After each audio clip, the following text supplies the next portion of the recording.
What's up, guys? Guns for Newbies back here. Before we get in the video today, I want to take a quick moment to thank everybody who's participated in the videos and commented, and some people have taught me stuff and helped educate others, which is really the whole purpose of the channel.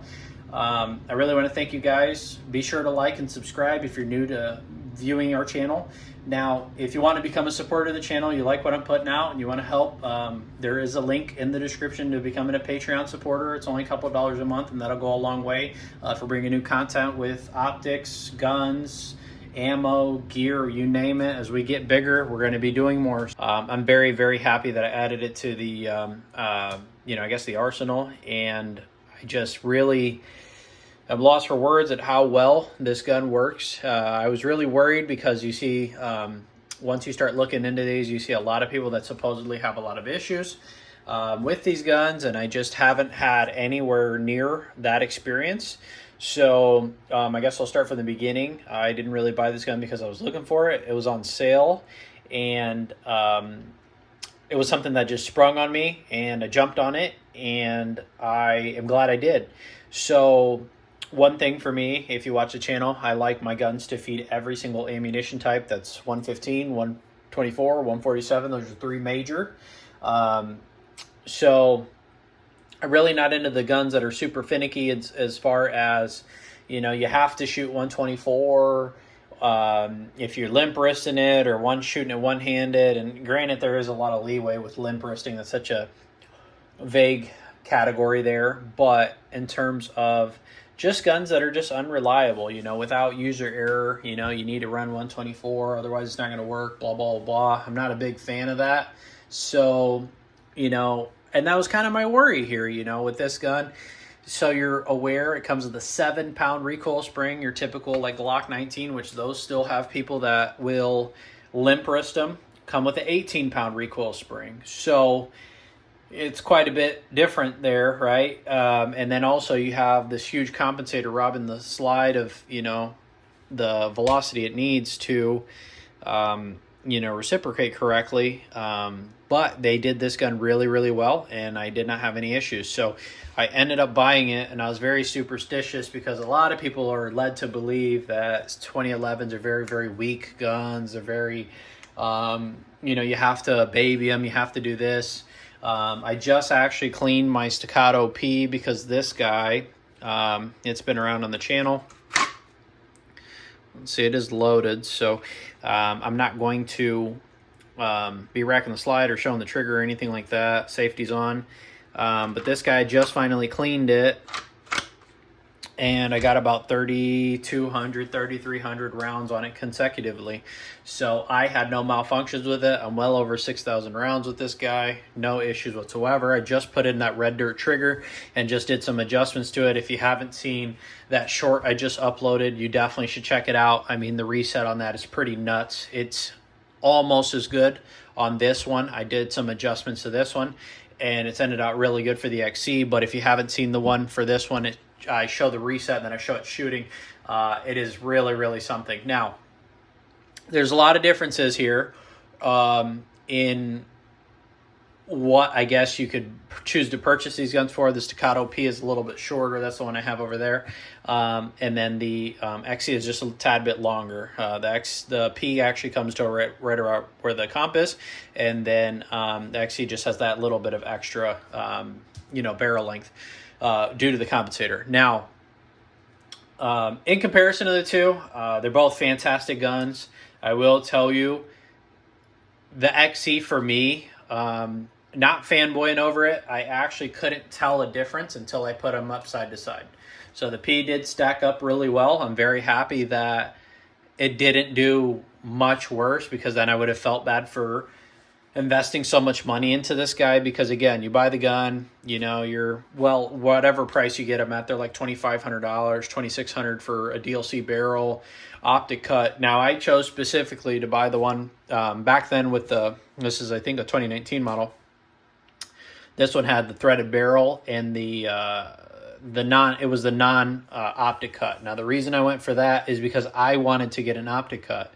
So, and the reason for that further, said that 5 times, but as you can see here, there's almost no distance between the plate and the optic. So I sent this out to Vulcan, and they were already doing the porting, so that's why I chose to do it that way. And I actually really prefer that over the optic plates. So I'll show you the difference here. So these both sit exactly the same height away, but you can see there's a much bigger distance there. Now, that is something that I wish I could have just got this non-optic cut and then did my own optic cut, but that wasn't the case, and it's undoable. So it is what it is. I put the optic on there. I mean, again, now if you're shooting really close, I mean, I say really close up because a lot of the YouTubers that are out there are shooting 300 feet, you know, acting like it's nothing. They're outside doing whatever.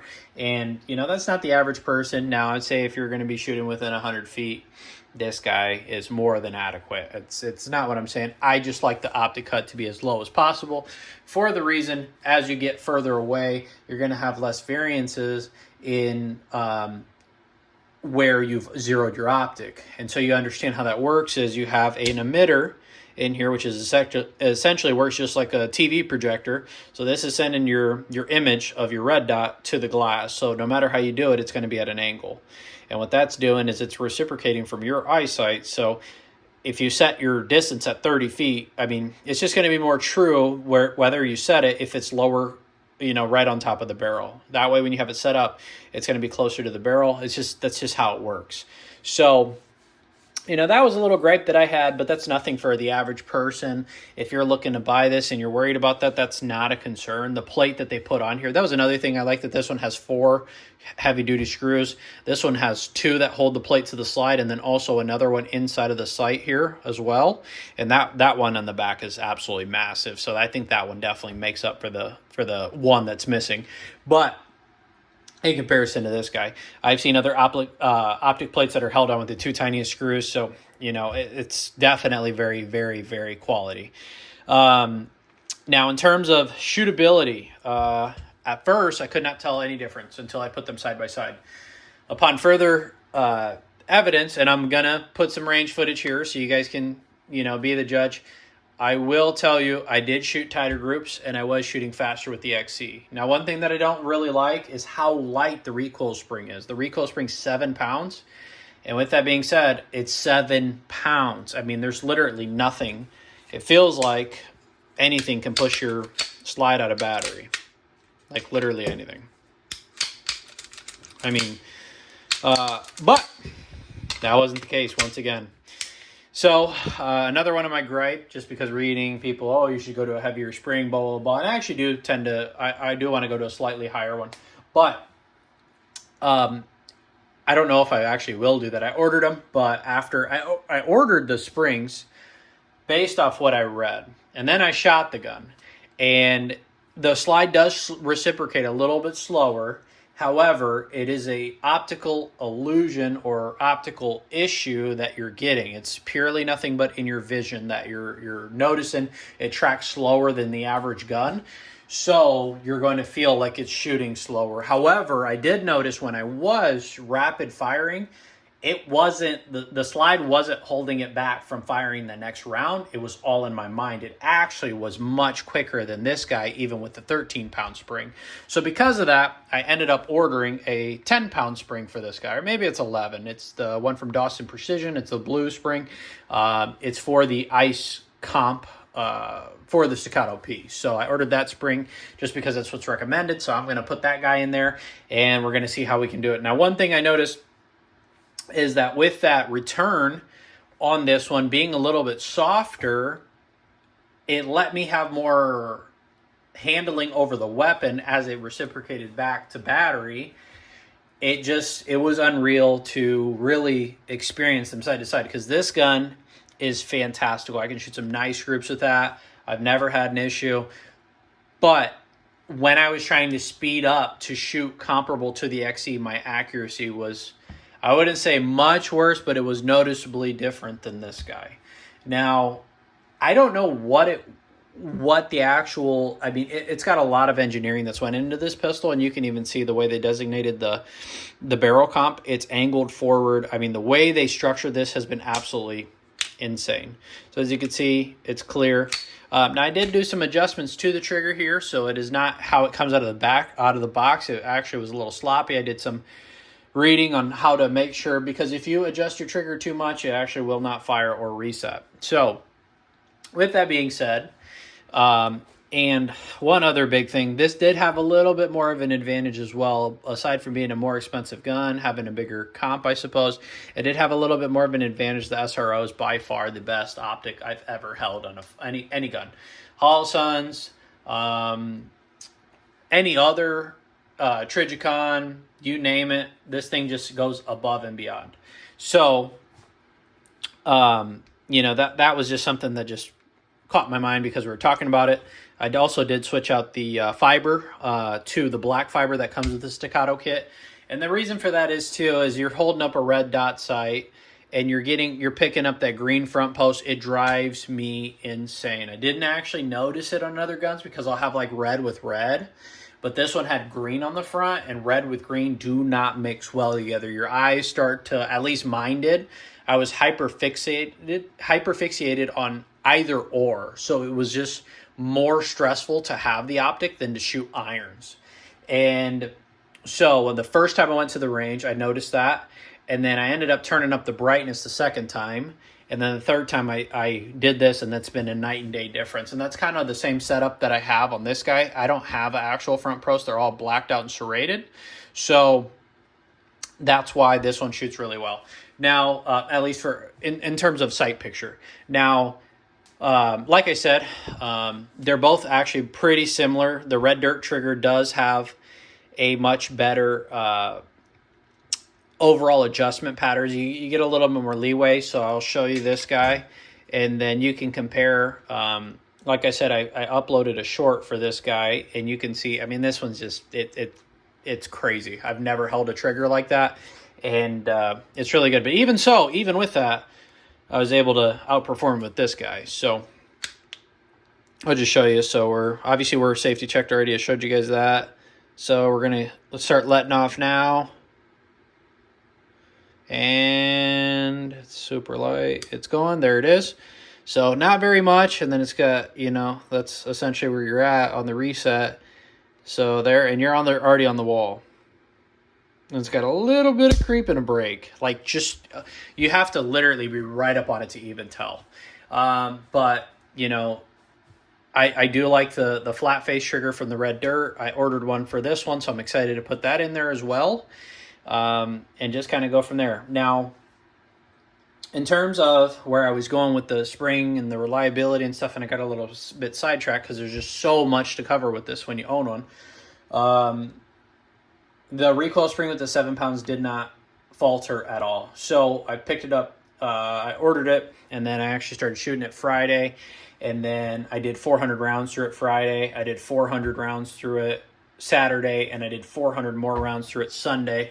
Initially, I didn't, you know, it was clean from the factory, so I just added a little bit of Lucas oil, and that's how I did it. And I only added Lucas oil on Friday. So then it went Friday, that whole 400 rounds, and it was malfunction free. I've only shot 115 grain out of this thing.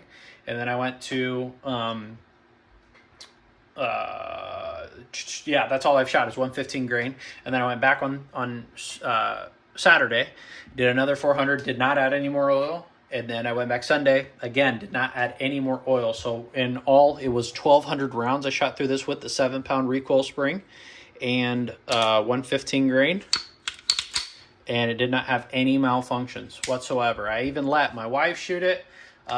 She came Saturday and shot about 200, and then Sunday she came and she shot about 300. So she did a lot of the shooting, you know, in the ladder there, and that was, you know, good for, you know, she really enjoyed it. I've never seen her like a gun like that, and that was one concern, is like, as you have like a weaker wrist, you know, with the lighter slide, I was worried that it wasn't going to go back to full lock, and that wasn't the case. And she shot the best group she's ever shot in her life with it, and she loves the gun. You know, she loves the P, but this is definitely her top one, I guess. So as expected, you know, I'm very happy with how it lived up, because again, I mean, the P, You know, you're buying the gun for, let's just say, $2,500.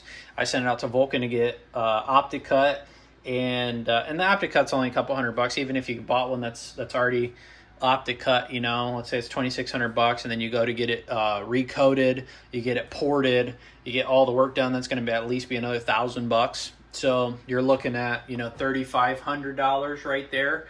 Most of the older Ps didn't have the tack grip. I think now you can get them, but, you know, if you were to add that in there, you know, that'd be probably, you can find them used for about $350. So that is what it is. But, you know, you're getting awfully close there. So you got essentially gun, and I didn't even pay anywhere, you know, close to that for the, you know, the MSRP plus tax and stuff. I didn't even pay anywhere close to that for this one. This is hence why I bought it. But it was really good in terms of, you know, dollar per dollar, you know, because this guy's not too much. It's only a couple $100 behind where this one is for me. So yeah, it's a little bit, that's based off MSRP because I got a good deal on this one too. So, and that's kind of the purpose, you know, when I find a good deal on them, I tend to jump on them. I bought both of them brand new. They're not used pistols, and they've both been fantastic. And you kind of read a bunch of stuff that, you know, they're not going to be reliable in this X, Y, and Z, and that's not the case. They've both been 100% reliable. 6,000 plus on this one. I've got 1,200 on this guy, and we're going to keep going. So I'm going to keep the 7-pound spring in there, and we're going to see how long until it starts giving me issues with 115. I do want to mix in some loads and start adding some heavier stuff, so 124s. I do like shooting 124s. And we'll kind of see where it goes from there. It's been, you know, fault-free, amazing pistol. I'm going to put the red dirt trigger in there, and I bought some other springs. I am going to go to a lighter spring in that guy just because I want it to kind of resemble how this one shoots. And we're just going to keep going. So thank you so much for watching. I'm going to go ahead and go to the range footage.